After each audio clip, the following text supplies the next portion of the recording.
So, welcome to a very special episode of ENTECH Online. Today, we have a very special guest, Air Marshal Vibhas Pande.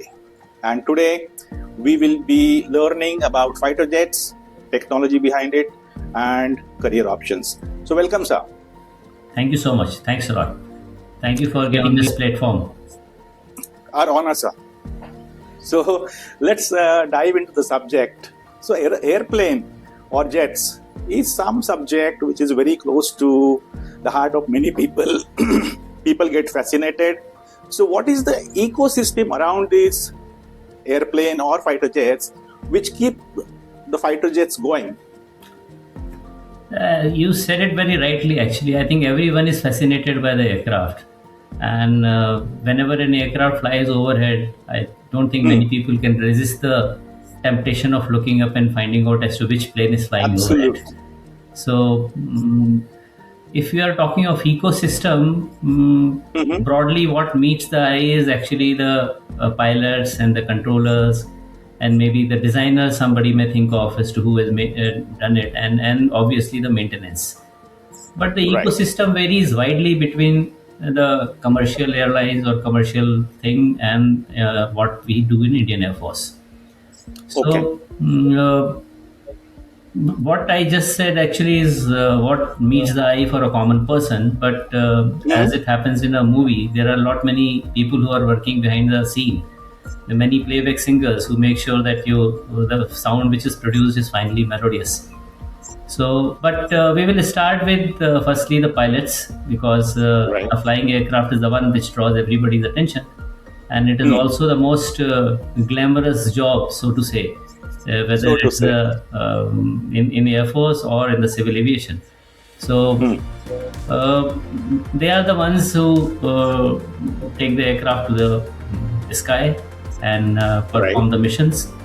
And in Air Force, flying branch has got other sub branches. It's not only the fighter pilot. There are helicopter pilots. There are transport pilots, and there is also a navigator's branch.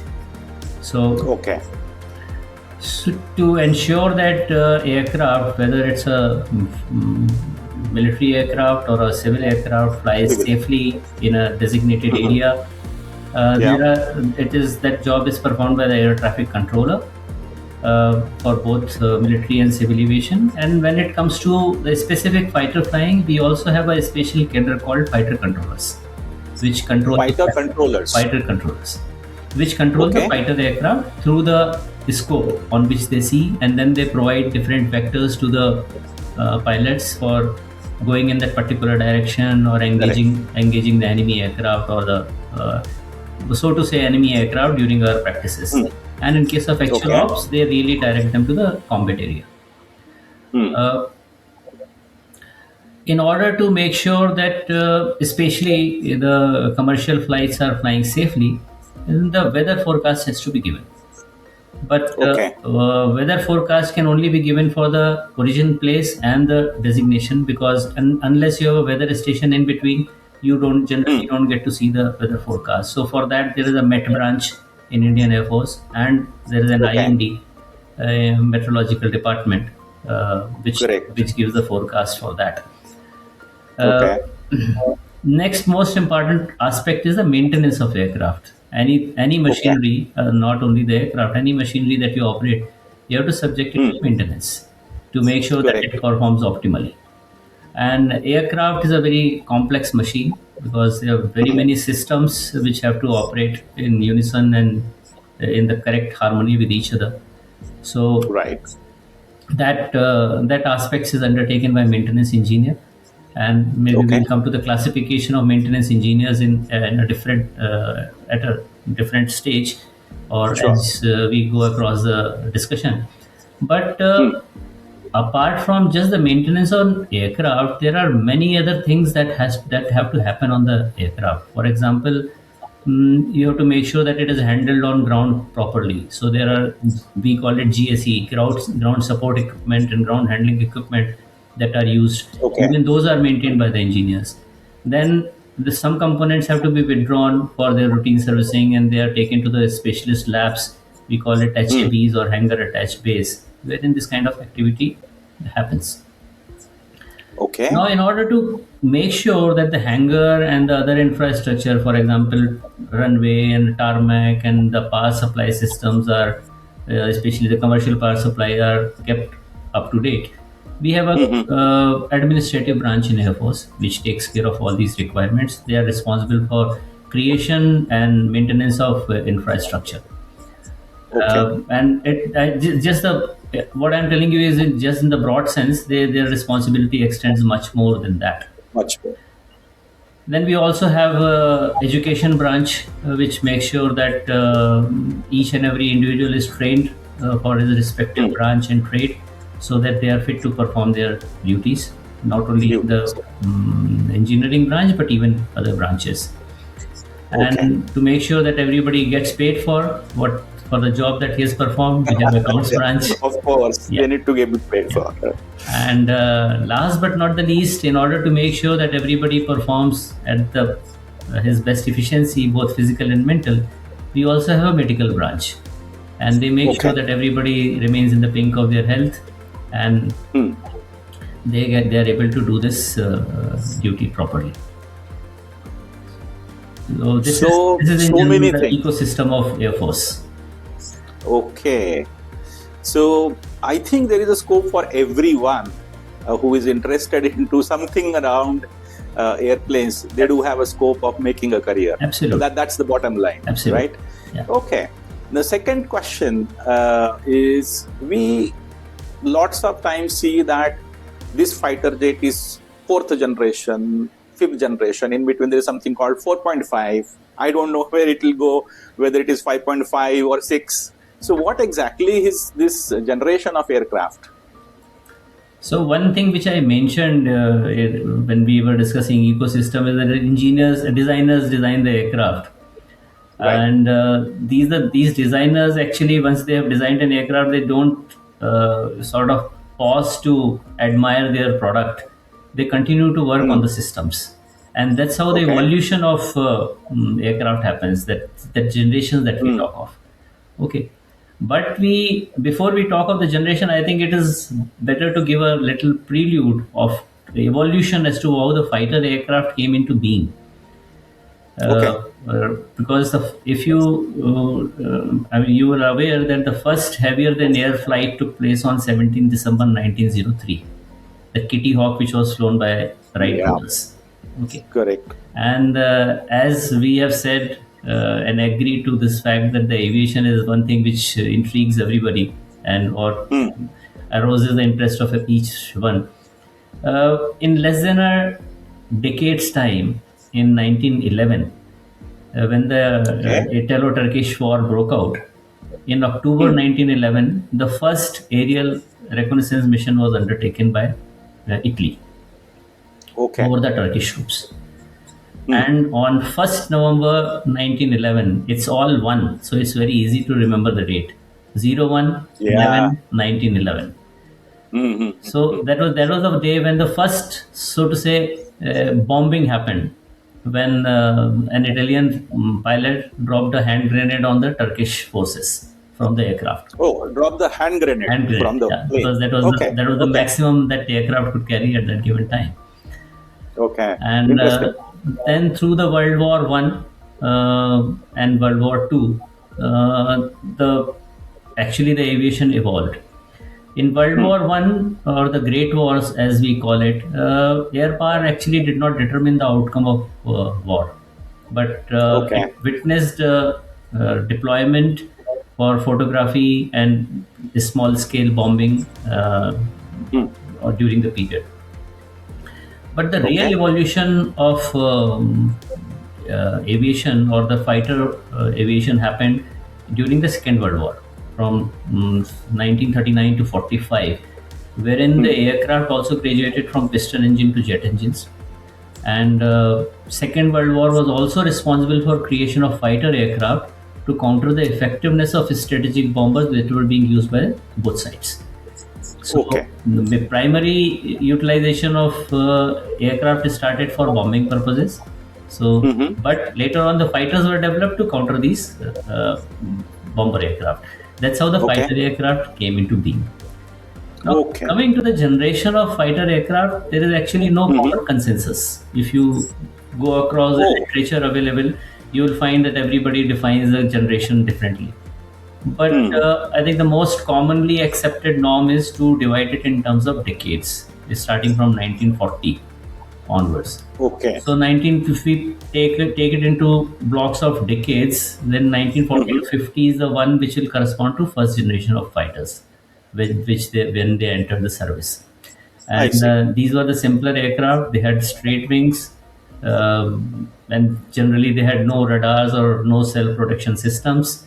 They were armed with smaller guns and unguided bombs and rockets as they Okay. continued to evolve. Uh, and these aircraft, when we say first generation, they had a speed advantage over the piston engine aircraft because they were having a jet engine. So that was a clear Yeah. demarcation on the vis-a-vis piston aircraft and jet engine aircraft, and they were termed as the first generation fighter aircraft. Okay. The second generation fighter aircraft were built between 1950 to 60s, and Korean War saw the majority of this thing, utilization of second generation fighter. The aircraft design underwent a change. The wings became swept back wings, and they also started using guided missiles, semi-active Okay. guided missiles. And but during this time, air-to-air combat remained within the visual range. It was not beyond visual range, which happened during the third generation fighters, which were equipped Okay. with the radars, and they were also trying able to achieve higher speeds because of the more sophisticated engine. They could carry wide range of weapons, including some air-to-ground missiles and laser-guided bombs. And some improvements which also included the Doppler radar, which supported the look down and shoot down capability. And Okay. they also had some semi-active guided radio frequency missiles which could engage targets beyond visual range. Okay. The fourth generation fighter jets actually span the longest period of time, which starts from 1970 to late 90s or maybe early 2000. And Okay. most fighter jets which we are using today are the fourth generation fighters. They brought in a lot of improvements, including head-up displays came up, the fly-by-wire system came in, which allowed Okay. for optimization of aerodynamic design. You could design inherently unstable aircraft because they could be now controlled better by virtue of fly-by-wire.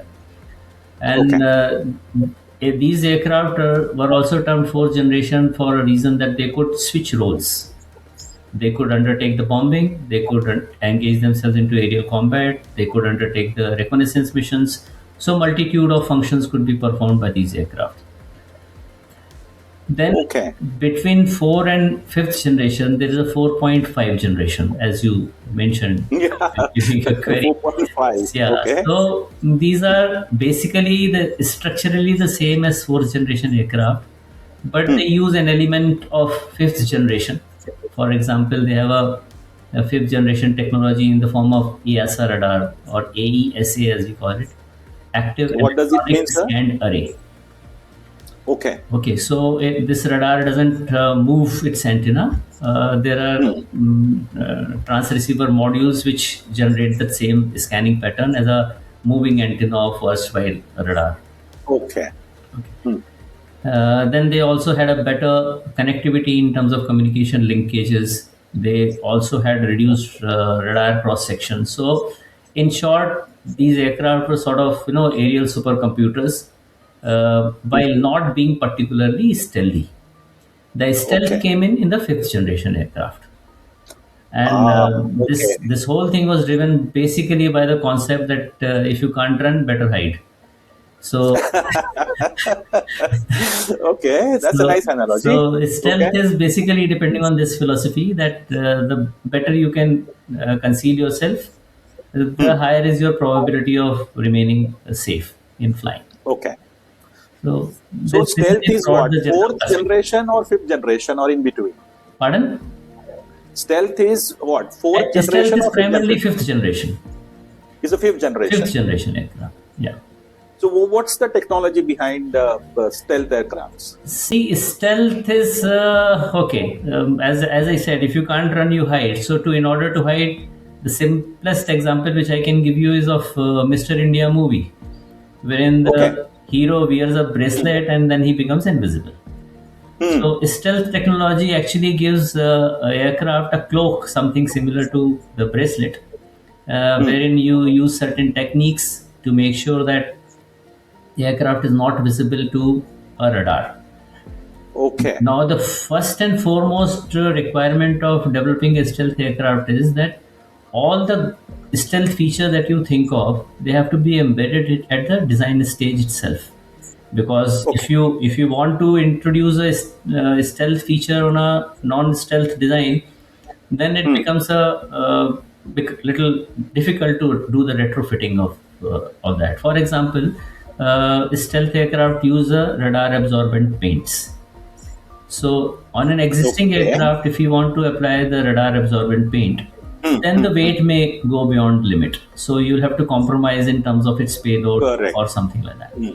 So basically, what happens is the material which is utilized is either the radar absorbent material or radar transmit material, including the design used to reduce the radar cross section. Yeah. Okay. And the reduction of radar cross section primarily ensures that the hostile receiver or the enemy receiver doesn't get back the reflections of the radar energy which has been bounced onto your aircraft. So in order to do that, all the exposed surfaces are redesigned. For example, the cockpit is redesigned. It's designed in a manner that it offers the least amount of bulge. Then the weapon bays are generally made internal. Engine intake cowlings are modified to make sure that the radar energies gets reflected into a different direction. Yeah. So there is a lot of effort which has gone into making, what do you say, your jet invisible, right? But there are also, we play hide and seek. Similarly, there is something which will keep on identifying where is this aircraft. So what is, in my words, anti-stealth technology? So actually, war, as you rightly say, is a cat and mouse game. So the moment one technology is developed, there is a hurry of activities to develop a counter to it. Yeah. Because whosoever has got a better technology is ultimately has an upper hand. So, as we were discussing, whenever an aircraft is flying and the radar is scanning it, the reflected energy received back by the radar tells you whether an object is present there or not, or what is the size of the object. Now, based on the size, you can designate, okay, this is so and so target, because that kind of library is built into the radar, or the database is built into the radar software, by scanning an aircraft can tell, okay, this is the class of the aircraft which is flying. So, but for a stealth aircraft, because the reflected energy is not going back to the transmitting radar, you have to have other options. So a singular radar which transmits and receives is called monostatic radar, because both activities are being performed by the same radar. Same one. So one option is to have a bistatic radar, wherein and while in some part of energy it is receiving, there is another second radar which is only receiving the reflected energy from the aircraft. Or you can have a multi-static radar, wherein number of other radars are positioned around which receive the reflected energy, and then by means of their interconnection and intercommunication, they can identify, okay, this is the final pattern of the aircraft which is visible, and this appears to be this kind of an aircraft. There is also research which is happening, which they called as associative aperture synthetic radar, which deploys a large SR. array of inexpensive and redundant transmitters and receivers, which could detect target whenever it flies directly through them. So that's another way of detecting the stealth aircraft. There are also longer wavelength radar, for example, VHF radar, which has a wavelength of almost the dimensions of the aircraft or the feature size of the aircraft. Then it can detect. But the disadvantage is that in order to have that kind of resolution, the whole VHF radar also has to be that much bigger. Otherwise, as compared to a similar sized X-band radar. Okay. Which got a smaller frequency. Okay. And there are over the horizon radar which utilize HF frequency, and there is also a technology called infrared signature tracking. Because anywhere the engine is operating, it will generate some kind of heat. Even the aircraft, when it is flying, the body gets heated up. Yeah. So that heat signature can also be sensed. And just to highlight on this particular infrared seeking infrared search and track system, the F-35, which is the best stealth aircraft as is being claimed, its highest speed has been restricted to make sure that it doesn't generate the high IR signatures. While the aircraft is capable of going much higher at a much higher speeds, but the speed has been restricted to make sure, especially during the operations, that it flies at a lower speeds. Okay. So, technology in all direction, it is moving. So what do you think the most important piece of technology which will define the future especially for fighter jets? It's very difficult to answer this question because if I put my finger on one particular technology, then for example, let's say the engine is going to be the most critical technology. Then what happens to the navigation system? What happens to the weapon system or the missiles that we are carrying? See, especially in a fighter aircraft, wherein the redundancy is not as much as a commercial aircraft. Every system has to perform at its optimal value, at its peak efficiency, rather, I would say, not even optimally, it has to perform its peak efficiency. Yeah. So, what happens if you reach the target and not able to fire because your weapon control system has failed at the last minute? So I think every technology is very, very critical as far as future generation aircraft is concerned, and more and more is being built into the systems, wherein we can make sure that the reliability of each and every system which is on board is much higher. The reason for asking this question is specifically for having our viewers in mind. Okay. Right. If you say that one particular technology is moving faster, right, then they will run into that direction. But here, technology in all direction is kind of getting developed, researched, and contribute to the future. So people who are interested, they should see in all directions, especially when they want to do something in aeronautics. That was the reason. I fully agree with you. I fully agree with you because we require specialists for every domain. If suppose nowadays the most talked about subject is the AI or ML, which is primarily a data science subject. But suppose you have to create a system which can do the analysis of the, say, aerodynamic characteristics of a aircraft which you are designing. Who will give in the parameters for design of an aircraft to these designers, software designers? Correct. So somebody has to have the domain knowledge, and domain knowledge is very, very important even to ensure that the system which is developed finally is developed in the manner that it should develop. Okay. Right. But nowadays, people saw all over the TV, right, during various wars. There is a big amount of role which is being played by drones and unmanned aerial vehicles in the terminology. So where it is taking us? There are no pilots there. No, it is incorrect to say that there is no pilot there, because the basic concept itself of an unmanned system is not new. The first unmanned system in the form of balloon was utilized in 1839. 1839. Yes, wherein Okay. yeah, wherein Austrian forces attempted to drop bombs over the city of Venice using a balloon. It's a different issue because of the air pattern. The balloons, half the balloons came back and fell on their They own bombed it. places. So this idea was given away.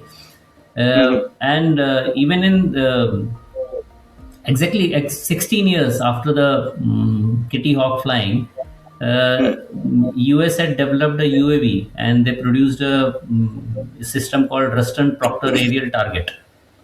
Even Okay. USA worked on a system called Kettering-Berg, which had flown many prototypes. However, the project was shelved because it did not find favors with few people.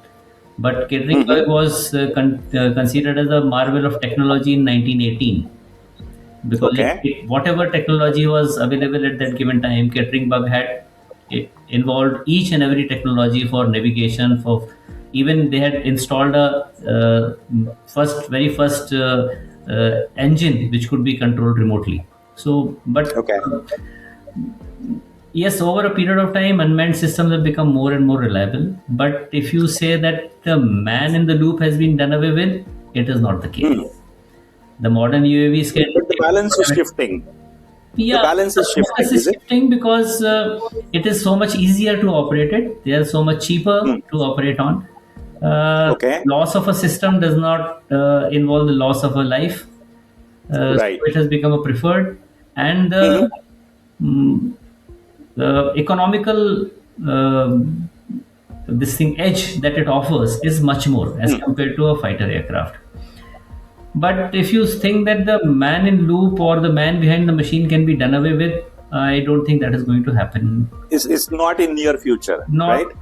no, I think for the good of technology and good of human being, the man behind the machine should always remain in the loop.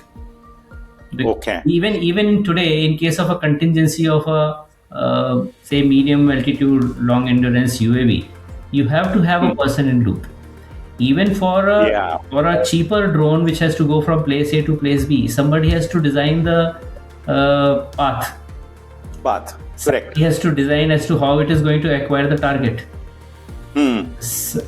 Somebody has to take an evasive action in case something goes wrong, or take a decisive action as to okay, irrespective whether I am getting the target of my Correct. interest or not, I have to still go and cause some damage.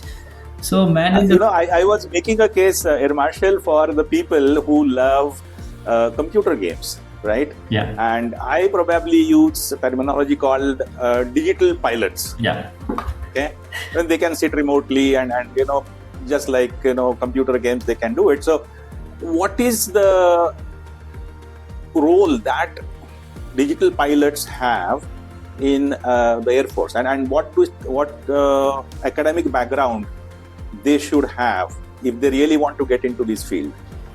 See, as Maybe drone pilots or UAV pilots, something. Yeah, so UAV pilot is something like you can say a digital pilot because he's operating the aircraft remotely. But I think the basic knowledge of some basic field is still imperative. He has to have the Okay. knowledge of aviation, basic aviation, because he has to operate even that aircraft UAV within its operational envelope. It is not actually a computer game wherein he can afford to crash the aircraft and Yeah. redo a sortie, because in a live mission the parameters have to be maintained. So Correct. it is very very important to have a thorough knowledge of his subject as to how a particular system has to be operated. Even for a say ISR mission or a surveillance mission, so to say, he has to have a knowledge as to in how much is the maximum turn or what is the maximum bang that he can give to the aircraft, so that the camera remains focused onto the target within the limitations of the gimbal and the aircraft operating parameters. So Correct. basic knowledge is necessary in every field. It is not that you can just I was again said that, and I want to sit at in my sofa and operate it. It's not like that, as what you said, right? Yeah, it is not like that. It is not like that. Okay. Yeah. So there is also a technology called AR/VR, augmented reality and virtual reality. So how this technology is helping Air Force? See, this question reminds me of an old adage. I hear, I forget, I see, I remember, I do, I understand. AR, VR take you very close to I do, I understand kind of a philosophy. Because you're not looking at the figures, you're actually looking in a virtual world as to how a particular system is looking like. And it leaves a long lasting impression in the mind of learner. We are using all these technologies in a big way. For example, pilot training happens on the full motion simulator, wherein we can simulate the entire flying profile, including emergencies, including combat missions, weather conditions. Everything can be simulated on that, and it is really helpful. In fact, the light combat aircraft, or Tejas, so to say, the pilots have graduated directly from simulator to the aircraft, because for a long time Air Force did not have a trainer for that aircraft. So the pilots were undergoing training on a simulator and then getting onto the cockpit of the actual aircraft directly. So that is the role which is being played by AR/VR in the current time. Okay. So the future battlefield, we are using AR/VR in a very big way. Okay. Though it has certain limitations as far as mechanical functionality is concerned, but yes, it actually gives a very broad understanding, or a much better understanding to a technician also, as compared to what we are finding through the précis or the written documents. So there is a career for visualizers. Absolutely. Right? Absolutely. Okay. So let's get all these things together, and if I look at a future battlefield, right, which is going to be air, which is going to be cyber, and I am not, what do I say? Space is not too far away, right? Okay. So how these things are coming together, and what should students focus on to get into any of this? See, you're talking of multi-domain warfare, which is involving air, cyber, and space, all three domains. But it is not something which is of future. It is already happening. And to give you a small example is what we recently witnessed during Operation Sindoor, wherein Air Force presented the proof of damage which was inflicted to the enemy assets. Okay, it was virtually a real-time update of the damage which has happened. So these updates came from space. Yeah. Right? And what we were discussing some time back as to how the stealth aircraft are going to be identified, space-based radars will get the complete plant form of the aircraft and identify exactly which aircraft it is. And with the progression of technology, the real-time information of space-based radars would be available to you on ground to decide as to which aircraft is coming your way and how to engage that aircraft. Okay. So it's and as far as cyber domain is concerned, very much. Cyber domain is very, very important because it makes you take decision faster. Because of the connectivity that it offers, it helps you shorten the OODA loop. OODA loop is observe, orient, decide, and act. It is also being talked about a lot in corporate world nowadays, though the terminology was invented by Colonel Boyd of US military. But in order to shorten the OODA loop, you have to have a real-time information available to make sure that it happens. And even in Operation Sindoor, we had the real-time information available in Air Force through the FNet, which is called Air Force Net, which was established at least 20 decades ago. 2 decades back, 20 years back. Okay. And even today in Air Force, even the technician has got a FNet mobile in his hands, through which he can share the information to his superiors in real time. Okay. Yeah. Let me turn to some couple of questions to you, which are, your personal one. So, why did you decide to join the Air Force? What is that moment? It was a very young mind or impressionable mind when I went for my service selection board, and Okay. after our selection, when we went for our medical to Delhi, we were 7 of us and did not know how to navigate our way. And finally, when we landed up in one of the Air Force messes, everybody there, he guided us as if we were their younger brothers. Everybody took us in their arms as if we should be handled very very carefully, and that positiveness and that vibe, that cordial behavior, and that the sense of belongingness that I got there, that really moved me. That this is Okay. the service I think one should look for. Okay. And you have commanded the maintenance wing for the Air Force, right? Maintenance command, yes. Maintenance command, Yes. right? So that is the overall maintenance aspect of Air Force. So what is the most complex engineering challenge which you had faced over there? There are many challenges, but I don't know whether I can spill the beans for all of them. But yes, I can discuss one particular instance that I came across as a young squad leader, wherein we had a helicopter which used to yaw very, very viciously, especially Yaw when it's is coming like from, this. yeah, it will turn on, it turn left and right at its will, and Okay. it was virtually uncontrollable. So only CEO and the senior pilots used to fly it, and nobody was able to identify the snag Okay. as to why it is happening. I had a doubt in my mind that it is because of some one particular component called power synchronizer. But to establish that, it required both engines to be disconnected from each other. The power synchronizer, what it does is it senses the power of one engine and ramps up the power of the other engine as per the requirement. But if Okay. any of the power synchronizer and since power synchronizer is part of both engines, they both work in sync with each other and make sure that the both engines virtually come at the same power. Okay. So, but nobody was ready to do that. So, with great difficulty, I could convince my CEO that Okay. because aircraft is capable of flying on a single engine, and we will empty the aircraft totally without any weight, we'll just do one circuit, and in this one circuit, we will know exactly whether the power synchronizer is a problem or not. Okay. So we disconnected the power synchronizer, and we realized that one of the engines was grossly under power. So, okay. yeah, it had a difference of more than 7 to 8% of the max RPM which was supposed to get generated at that given time.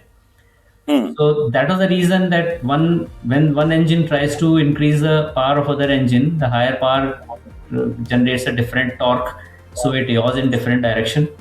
And then when the other engine is trying to bring the power of the other one, it is yawing in the different direction. So it used to fly like an elephant, swinging its trunk. And it was really Dancing elephant is what I will call it. Okay. All right. So, for the students who want to get into Air Force, so what is the career pathway for them? I'm sure everybody knows it, but I still want you to, highlight quickly on that. Yeah, there are many ways of getting into the Air Force. Immediately after 10+2, they can appear in the NT entrance exam, which is conducted by UPSC. And if you have crossed this juncture, then maybe you can appear into FCAT exam, which is conducted by Air Force for all branches of Air Force that we discussed in the beginning of ecosystem. And there, for selection of a pilot, one can also appear for the CDSE, Combined Defense Service entry, and there is a special entry scheme for NCC cadets with a valid C certificate in air wing. There is also a age relaxation for people who have got their civil pilot license or commercial pilot license. So apart from that, there are many branches wherein one can enroll and still contribute to the cause of Air Force. And then if it is a kind of a technical wing, I don't want to fly or don't want to become a pilot, but want to contribute technically. So is there anything different? There are primarily two branches in the Air Force. One is called Aeronautical Engineer Mechanical, and another is called Aeronautical Engineer Electronics. Mechanical stream, you can have a degree in aeronautics, mechanical, production, or industrial engineering. And for electronics branch, you can have a degree in electronics, telecommunication, electricals, computer science, and engineering, or a combination of any of these disciplines, which will make you eligible for this thing. After your induction, you are sent through a rigorous training for about 74 weeks. So, irrespective of your branch, you will finally be converted into an aeronautical engineer to perform your job in the Indian Air Force. Those who can survive that 74 weeks of training. All right. So let me get into the non-technical aspect or non-defense aspect of it. What are the qualities or skills, soft skills or something else, which these students should have to get into, I will broadly categorize defense. Or I if would you not want to specify for defense, because the three qualities, if an individual imbibes, he is likely to succeed in any field that he or she wants to enter. And all my career, I have professed three attributes, which is passion, professionalism, and perseverance. Okay. So you have to be passionate about what you do. You have to enjoy what you're doing. And unless you're passionate about it, you will never be able to produce a quality output. Yeah. Then second aspect is, pardon? Yeah, go ahead, please. Go ahead. The second aspect is that you have to be thorough professional to understand what is expected out of you and deliver it in a manner that you are supposed to do. Every individual grows in the organization. So you have to be a thorough professional to even guide your subordinates in future as to how they should perform appropriately. Correct. And especially for an engineer, one has to dirty his or her hands to know the tricks of the trades, without which you're not likely to be a good professional. And the last one, which is perseverance. So I would say a success only comes to those who chase it. There is a good shlok also, Udyame nahi siddhanti karyani na manoratha nahi suptasya singasya pravishanti mukhamrika. Even the lion has to get its own kill. No deer comes walking into his mouth and says, "Come on, eat me." So one has to put in effort. Absolutely. Yeah. So our revered President Dr. Kalam also said in his book, in Wings of Fire, that for realizing your dream, you have to forget about your sleep. Okay. If you continue to sleep and dream about it, it is not going to fructify. So the only choice you have is just don't give up. Right. So let me give you a situation, right? Yeah. There is a complex technical problem and there is a split-second decision which you have to make when you are in the kind of a war situation. So how do you weigh this? It is actually, the credit goes to the training. Because on a daily basis, actually the way Air Force operates is entirely different from how other services operate. While other services also perform their routine exercises and all, in Air Force our aircraft fly every day. Our radars are switched on every day. Our missile systems are made operational on everyday basis. We also maintain few aircraft on few minutes readiness to cater for any contingency. We perform simulated attacks on our own airfields on virtually a regular basis, wherein we do the target assignment and do this kind of practice. So it becomes a second nature. I'm sure same thing is happening in other services also. That in case of when your chips are down, you know exactly what you're supposed to do. Correct. So it becomes your second nature. You don't have to think twice, and it becomes intuitive and comes to you immediately. Kind of a muscle memory or a brain memory, whatever you call it. Yes. Something similar. Okay, quick. Now I'm going to do a quick fire session with you. Okay. Right. So what's the importance of failure? Failure is very important because every failure is a lesson by itself. So, and every failure that happens, you have to also determine as to what led to it. It is the investigation which happens following a failure. The aim is not to punish an individual for having committed that mistake, because Okay. as long as you are working, the mistakes will happen. The only Yes. way you cannot have mistake is to stop working altogether. Okay. So, Okay. but that by itself is a big mistake. Yeah. So that the every lesson is taken in that particular spirit. In IF, we introduce additional checks if it is found that it is, and every mistake has to be driven by some particular reason, whether it's an organizational fault in terms of improper training, or the no refresher training having been given to him, or the procedural lapses have happened because of the given instructions were not laid down correctly. Those systems can continue, but every time shortcoming is found in terms of organizational or procedural aspects, those corrections are taken immediately. So every Okay. failure is a lesson. So mental resilience or discipline? It is a little. Every time you think that you can, derive a better decision by sitting in the comfort of your office, it is not so.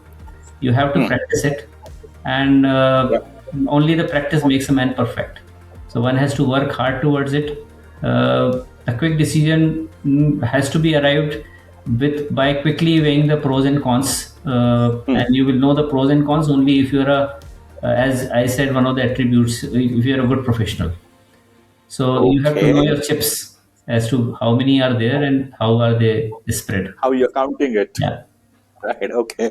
So one quick advice you will give it to the parents of the students who wish to join Air Force. One has to nurture the dream of his child, and the parents have a very important role in that. So if Okay. firstly, if today's child is determined that he wants to join Air Force, I don't think anybody can stop him from doing it. But I would suggest that it's a very honorable career to join not only Air Force, any of the military services, and they can always find out from their friends or acquaintances about the life in Air Force and guide their child to inculcate the habits which are required for a disciplined life of military, and support them in their realizing their dreams. Okay. Last couple of questions, sir. What is the single most important lesson or advice you will give it to the students? Regarding joining? No, in general, as a father figure, what will you tell them? No, see, firstly, if somebody thinks that after joining services one doesn't have to study, it's living in fool's paradise. So if Okay. you All right. concentrate on your studies well, you'll have to sweat that much lesser after joining the organization. So Right. when you are in the student life, focus on your academics and do best you can do, because the seeds which have been sown in the current times are going to finally convert into a huge tree. So you have Okay. to do everything with utmost sincerity in your educational life, and be the best of what you're doing. Wonderful advice, sir. The last question, which is very personal question. I kind of found out that apart from being engineer, postgraduate engineer, gold medalist, and having been a decorated officer, you are also a qualified astrologer. So how do you bring everything together? No, first of all, astrology is my hobby. It's not my profession. My profession was Indian Air Force and engineering, and I never mixed my hobby with my profession. Because when the balloon is about to go up, you can't go and tell your commanders, "No, sir, please wait for the right muhurta for launching the offensive," because it doesn't happen like that. And actually, since I talked of Muhurta, I have a different take on Muhurta. Many times Okay. we decide that, okay, we will do this particular activity and keep looking for a very sacred time to perform that activity. But it doesn't Right. happen. And the classic Hmm. example I'll give you is this recent upheaval which was caused by Indigo, wherein the flights were disrupted. There are a lot of brides and bridegrooms who could not reach for their marriage, Yeah. wherein Panditji had seen the Kundli and Yes. they had decided the best muhurt for both of them and Yeah. for this their conjugal life to begin, but it did not have. So Yeah. it's better to keep two buckets differently and not allow them to mix with each other. All right, but that gives you a satisfaction of pursuing something outside your engineering and the Air Force fields, right? Yeah, I personally feel some one should continue to learn something different. It keeps Yeah. your gray cells active and functional. Right, sir. So with that, we thank you so much for joining our podcast and wish you a very happy Republic Day. Thank you so much. Thank you so much, sir. Happy Republic Day to Thank all our listeners. Thank you. you.